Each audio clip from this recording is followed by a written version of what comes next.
बिस्मिल्लाहिर्रहमानिर्रहीम। अस्सलाम वालेकुम। कैसे हैं आप सब लोग। चलें जी, आज का व्लॉग करते हैं स्टार्ट। आज काफ़ी दिन बाद मैं व्लॉग अपलोड कर रही हूँ क्योंकि काफ़ी दिन से मैं बिज़ी थी। चलें जी, इधर आप देख रहे होंगे कि मोमना के पास काफ़ी सारी बुक्स हैं, एक्टिविटी बुक्स हैं, क्राफ्ट बुक है, स्टोरी बुक हैं और इसे मैगज़ीन भी कह सकते हैं। अच्छा, ये बुक्स मोमना को सेंड की हैं इनकी प्यारी सी खाला की बेटी ने, मिराज आपी ने, क्योंकि ना काफ़ी अर्से से ना मैं ऐसी बुक्स ढूंढ रही थी। मोमना को बहुत शौक़ है बुक्स रीडिंग का ना, तो ऐसी बुक्स मिल नहीं रही थी। तो इसी तरह मैंने अपनी भांजी से बात की तो उन्होंने कहा कि खाला मेरे पास ना 6-7 ग्रेड की है बुक्स ना, तो उनको स्कूल से शायद उनको मिलती थी ये वाली मैगज़ीन टाइप ना, तो ऑनलाइन भी वो मंगवाती रहती हैं। तो ये बहुत अच्छी ये बुक्स हैं। तो मोमना तो बहुत ज़्यादा हैप्पी हो गई कि इन्हें उनकी खाला की बेटी ने बुक सेंड की हैं। तो बस सुबह से मोमना लेके बैठी हुई है कि मैंने ना आज ही सारी कंप्लीट कर लेनी है। काफ़ी सारी हैं इसमें ना, क्राफ्ट वगैरह भी है जो बच्चों को सिखाते हैं, एक्टिविटीज़ हैं, जनरल नॉलेज के हिसाब से सारी चीज़ें इसके अंदर हैं। तो मेरे ख्याल में कि जो होती है ना 5-6-7 ग्रेड की जो बच्चियाँ होती हैं उनको ऐसी ही हमें बुक्स लेके देनी चाहिए ताकि ना बच्चे बिज़ी रहें और बच्चों की जो मेंटल ग्रोथ होती है ना वो भी अच्छी रहती है। तो thank you so much Miraj Noor, आपने मोमना का ये मसला सॉल्व कर दिया। अब तो मोमना कह रही थी कि मैं 1 बाय 1 करके ना सारी कंप्लीट कर लूँगी। तो मुझे तो पर्सनली बहुत अच्छी लगी। आप लोग भी बताइएगा कि आप लोगों ने ये वाली बुक्स अपने बच्चों को आप लोगों ने लेके दी हैं कि आप लोगों का कैसा एक्सपीरियंस है। तो बस इधर मैं आपको ऊपर से इनका कवर दिखा रही थी कि काफ़ी अच्छी ना इसमें है। बस अब स्कूल से आने के बाद फिर मोमना फ्री टाइम में ये बुक्स रीडिंग किया करेंगी। बस ये अच्छी हैबिट है कि बच्चा स्कूल बुक्स के अलावा जो अदर एक्टिविटीज़ की बुक्स होती हैं वो भी रीड करे। चलें जब किचन में चलते हैं। अब मैं आ गई हूँ किचन में। आज मैं बना रही हूँ क्रीमी स्पाइसी जो होता है ना मैक्रोनी पास्ता, वो बना रही हूँ। बहुत ही अच्छी रेसिपी है और बहुत मज़े का बनता है। इसमें सबसे पहले मैंने 2 टमाटर ले लिए। अच्छा, मैंने इधर टमाटर और मिर्चों का पेस्ट बनाना है क्योंकि इसकी रेड सॉस जो मैंने रेडी करनी है, तो उसके लिए मैं इसको थोड़ा हल्का सा बॉयल करूँगी। उसके लिए मैंने इसके ऊपर ना इस तरह 2 कट लगा दिए हैं। तो जब मैं इसको थोड़ा सा ये बॉयल हो जाएगा, इसका जो है ना ऊपर से छिलका वो खुद ही रिमूव हो जाएगा, इजीली उतर जाएगा। अच्छा, इधर मैंने सॉस पैन में पानी गर्म कर लिया था। अब इसके अंदर मैं ये ऐड कर दूँगी टमाटर और मिर्च और बस हल्का सा इसको बॉयल देना है ताकि ये इसका जो है ना ये ज़रा सॉफ्ट से हो जाए, ताकि इसका मैं पेस्ट इसी तरीके से बना सकूँ। ये देखिए बिल्कुल सॉफ्ट हो गए हैं। हल्का सा बल आपने इसको बॉयल करना है।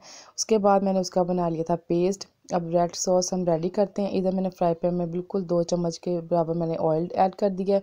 अब ये जो मैं टमाटर और मिर्चों का जो मैंने पेस्ट बनाया है, इसको ऐड करने के बाद अच्छे तरीके से आपने इसको फ्राई करना है ताकि जो पानी है वो रिमूव हो जाए। और इसके अंदर ऐड कर देना है आधा चम्मच नमक, आधा चम्मच मोटी कुटी लाल मिर्च। बिल्कुल हल्के से इसमें स्पाइसेस जाएंगे क्योंकि ये हमारी रेड सॉस रेडी हो रही है। बस साथ साथ आपने इसको फ्राई करते रहना है। अब इसके अंदर मैं ऐड कर दूँगी आधा चम्मच, इसमें जाएगा ड्राई जो होता है लहसुन पाउडर, वो इसके अंदर ऐड कर दूँगी फ्लेवर के लिए। अगर आप चाहते हैं तो आप इसके अंदर फ्रेश भी ऐड कर सकते हैं। अच्छा, अच्छे तरीके से इसको फ्राई करने के बाद अब इसके अंदर मैं ऐड कर दूँगी तकरीबन आधा चम्मच सिरका, आधा चम्मच सोया सॉस और आधा चम्मच इसमें जाएगा चिली सॉस का। तो बस अब एंड में इसके अंदर मैं ऐड कर दूँगी चिली गार्लिक सॉस। ये भी तकरीबन 3 से 4 चम्मच इसके अंदर ऐड होंगे। अच्छे तरीके से आपने इसको मिक्स कर लेना। बिल्कुल देखिए इसका पानी ड्राई हो चुका है और ये हमारी रेड सॉस रेडी हो चुकी है। अब इसको साइड पे करके अब हम रेडी करते हैं वाइट सॉस।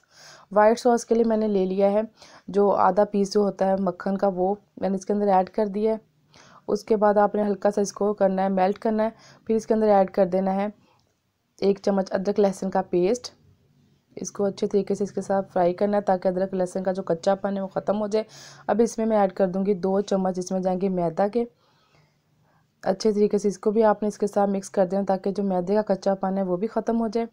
अब इसके अंदर मैं ऐड कर दूंगी तकरीबन 1 कप, इसमें जाएगा दूध। दूध मेरे साथ ही रखा हुआ था फ्रेश जो बॉयल आया था, तो इसमें ऐड कर दिया था।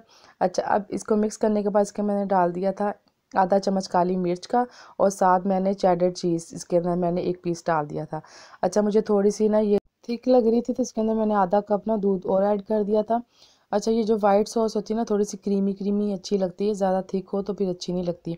अभी तो चिकन फ्राई करने के लिए इसके अंदर मैंने ऐड कर दिया 3 चम्मच ऑयल और एक मीडियम साइज़ का मैंने प्याज कट करके ऐड कर दिया। अच्छा, प्याज को ना हल्का सा सॉफ्ट करना है, इसका कलर नहीं चेंज करना।